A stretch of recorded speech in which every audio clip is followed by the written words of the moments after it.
John Bolton's lawyer went to the D.C. District Court, and he said, the House has requested my client to testify, but the White House, the president's asserting executive privilege and instructing him not to.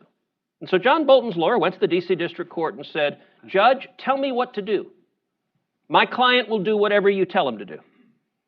Your Honor, I put myself at the mercy of the court. You tell my client the right path to take. You know what the House did next? Said, never mind. And they went away. They didn't even subpoena John Bolton. They simply said, well, if you're going to ask a court what to do, never mind. No, we don't want your testimony. Contrast that, say, to the Nixon impeachment. Nixon impeachment, the House litigated subpoenas, went to the court to enforce subpoenas. Nixon White House asserted all sorts of privileges, executive privilege. Case was litigated, went all the way up to the U.S. Supreme Court.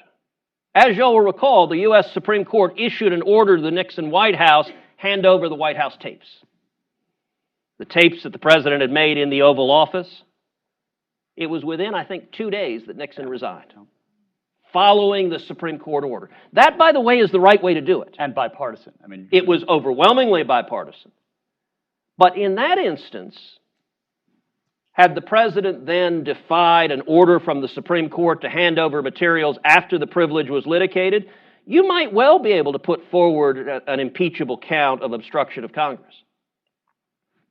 But they haven't done that. They've simply said the mere fact that you assert a privilege is itself impeachable, without their bothering to issue a subpoena or litigate any of these matters.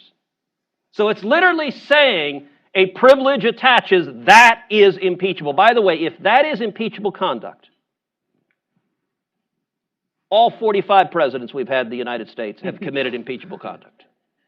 It is an absurd standard to say asserting a privilege is a high crime and misdemeanor. And that's what the second count of the House articles. Yeah, we'll be impeaching them all in the future then.